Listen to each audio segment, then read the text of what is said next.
Morris, as I mentioned earlier, BRICS has new incoming members: Saudi Arabia, Ethiopia, Iran, Egypt, the UAE and Argentina. Of course, the meeting this week ending with an endorsement for greater trade ties, more support for each other's economies. Let's speak to international relations expert and director at the University of Pretoria's African Centre for the Study of the United States, Professor Christopher Isike. Prof, thank you so much for joining us. How will this new expanded BRICS, when these 6 countries join in January, will it be good news for South Africa and the existing members? Well, thank you for having me. To answer you directly, it depends on what interest each of them had. You will remember that countries like Brazil and India were a bit skeptical about having new members joining. And this was largely pushed by China and, of course, Russia. Especially Russia wanted Iran to be part of it because they've been suffering what Russia is currently suffering as a result of, the sanctions that were levied against them by the United States and its Western allies.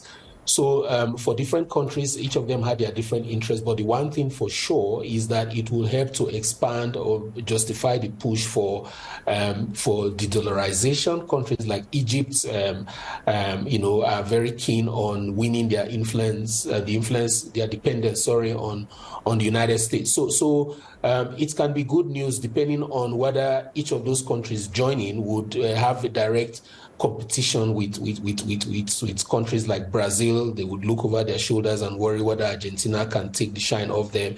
South Africa will be happy that Nigeria is not there, but Ethiopia won't be such a challenge, and Egypt is not a challenge as well. So it depends on what each country is looking to get. But remember also for South Africa, President Ramaphosa has from the beginning always pitched for Africa rather than just looking at South Africa only. So it's maybe not such a bad thing for South Africa that you have more African representation in BRICS. Yeah, we've got two other African countries that are going to be joining BRICS.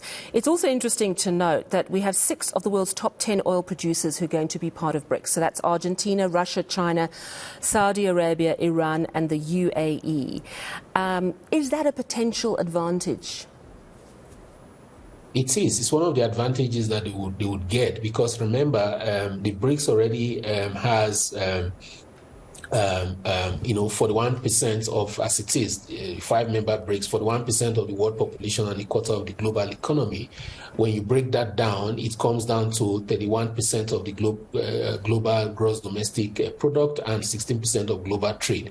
If you add these other countries that are oil producing, it gives them a leverage. They already have a good bargaining power, but it just expands their bargaining power. And it's remarkable, really, how they were able to agree to do this extension quickly.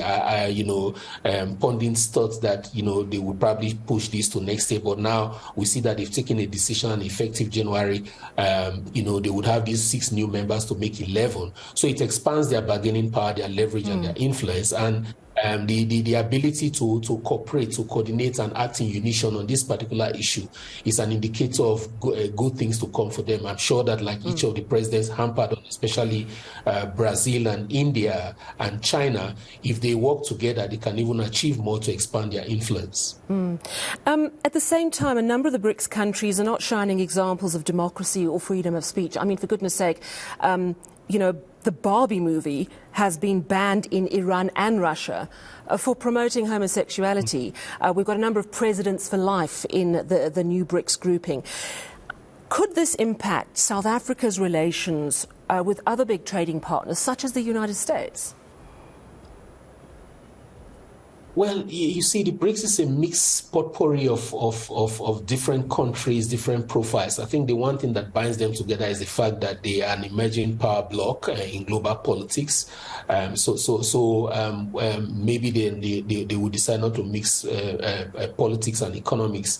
The overriding interest here is the economic development, using it as as an avenue to try and shore up their development finance, unlock benefits that they would get through dollarization and increased trade and investment.